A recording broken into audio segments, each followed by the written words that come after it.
okay-ish. So, of course, this is a fantastic day for Saab. We're extremely proud and happy, but also humble, because this is actually a start of a very long relationship, not only between Saab and some of the industries, but actually between Canada and Sweden. So we're extremely proud to be part of this journey. For us, we would describe this as a great step forward for defense and security in Canada. This has been mentioned by the Prime Minister and several ministers during the day. And given that we have followed the last year and the development in Canada with the National Defense Strategy and so on, this is a natural step for Canada to take. In terms of the GlobalEye, the product or the system itself is extremely suitable for a country like Canada. It's a proven system.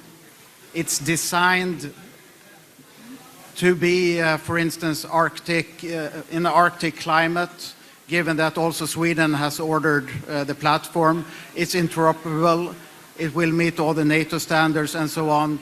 And that is also a proof point when France ordered this late last year. But what's interesting further to the platform itself is that this gives a partnership for Canada with Sweden that gives Canada a sovereign capability. We will provide not just the industry, but also the defense forces, between the two defense forces, capabilities and knowledge that will make Canada choose their own future for the GlobalEye. It will give major roles for the Canadian industry, both in the present in terms of developing and manufacturing, but also for the sustainment and the MRO of the platform. But I would say maybe most importantly also on the innovation and the future roles of the GlobalEye system. As we have done in others, for instance Gripen, where we showed last year that it's perfectly possible to introduce third-party software to introduce in the Gripen ecosystem. The same will be something that we, together with Canadian industry, could develop for future capabilities and future versions of the GlobalEye. And when we enter into these partnerships, one aim that we have is actually to become dependent on these companies that we partner with. Because if you're not dependent on each other, then it's not really a partnership, then it's more of a relationship. And relations, that's fine, but partnerships are much stronger in the long term. One example of other things that we're doing already now with partners is what we introduced last week, where we and General Atomics, based on the MQ-9B platform, which is the same as Canada has already purchased, where we actually have two airborne early warning pods fixed under the wings of the MQ-9B, and we flew for the first time last week. That is an example of what kind of innovation that we can do together with our partners. This is, of course, something that is a bit further along on the timeline. We need to, flight test it, certify it, and so on. But this is also a fantastic complement to the GlobalEye, where you can have manned and unmanned teaming on a platform for surveillance and intelligence gathering, reconnaissance, and so on. And of course, depending on what happens on other markets or in other questions in Canada, we are already now looking into what is next after Gripen Echo. Although Gripen Echo is today's most modern fighter, it of course needs to be updated and always stay current.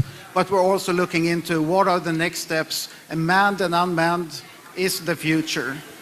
That is why we're investing a lot, and we're looking already now for partners to be part of that journey for what's next to come. So whether that is a loyal wingman approach to it, or if it's a totally independent, real fighter capability, which is unmanned, that is something that we want to explore with Canadian industries as well. I want to reiterate what talked about with real partnership.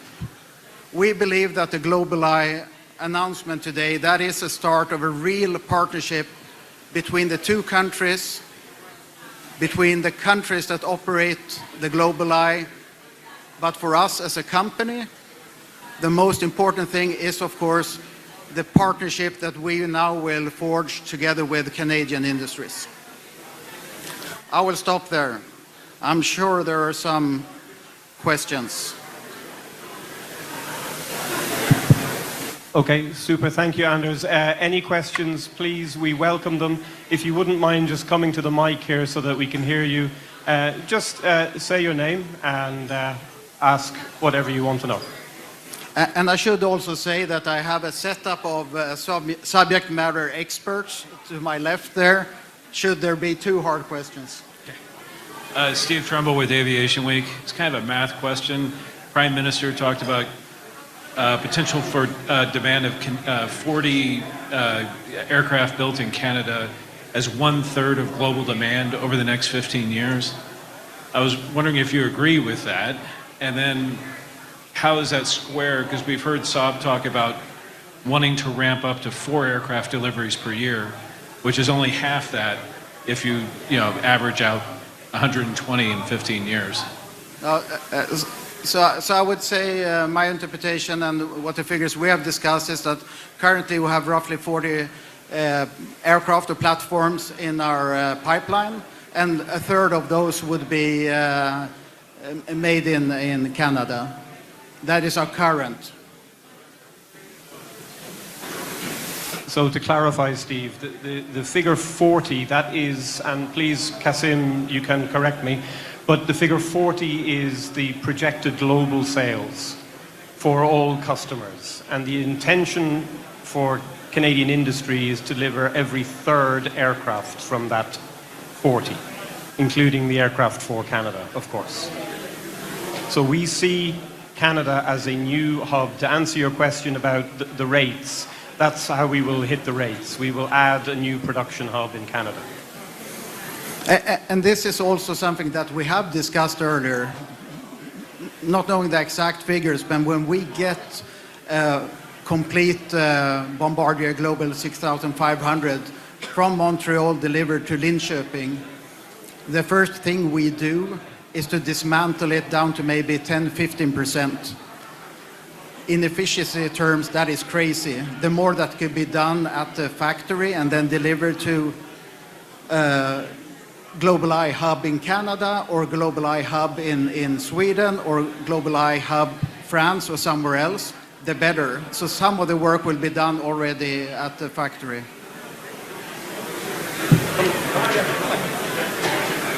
No problem. Yeah. So is it possible to do inline integration of the mission systems for GlobalEye on the Bombardier business jet line?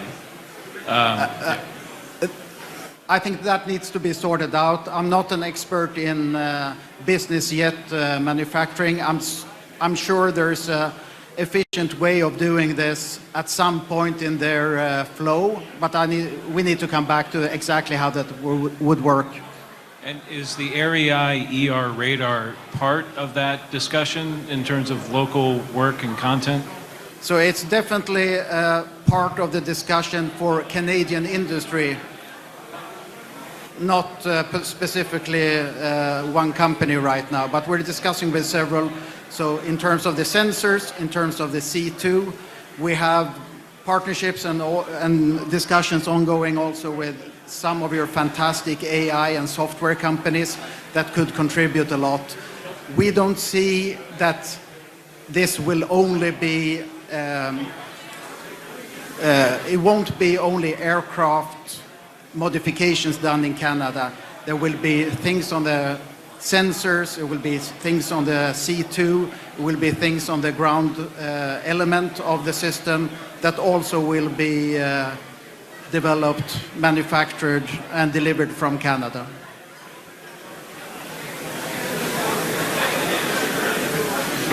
Thank you. Hi, Colby Badwar with Defense Archives. Can you talk about any conversations you might be having with the RCAF and Bombardier about introducing an aerial refueling capability into GlobalEye?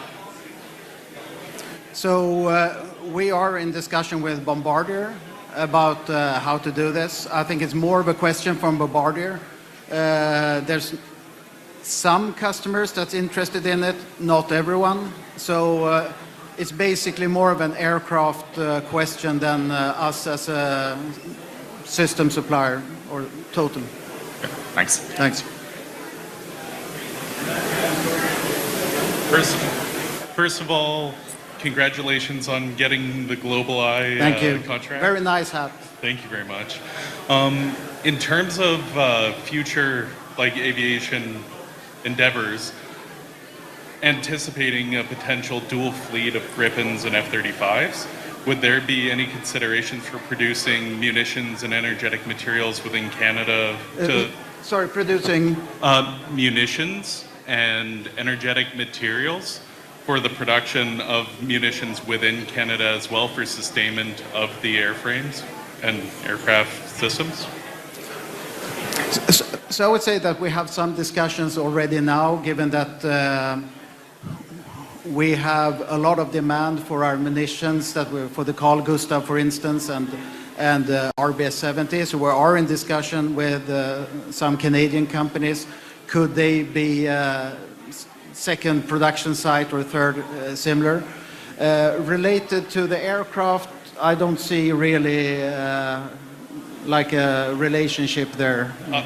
Maybe even like countermeasures being produced in Sure, Canada, like sure.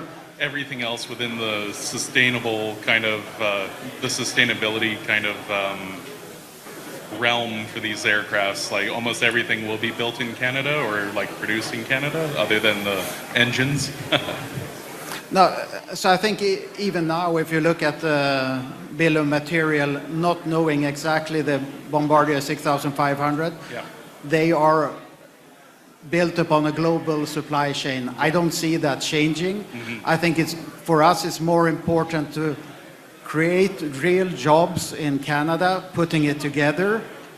Where we can, we will of course source from Canada, but creating jobs and also not only real jobs, but future-looking jobs like software development, AI. So. Oh, beautiful. Thank you for your answer. I appreciate it. Thank you. Final call for any more questions? Okay, with that, I will say thank you very much. I would encourage any of you, if you have any follow-up questions, please come and see us at the Saab booth inside. And also, please, if you can, go and visit the Gripen replica and the Gripen flight simulator that are outside if you want to get a greater appreciation of the best and most modern fighter aircraft in the world and the right choice to defend Canada in the future. Thank you. Thank you.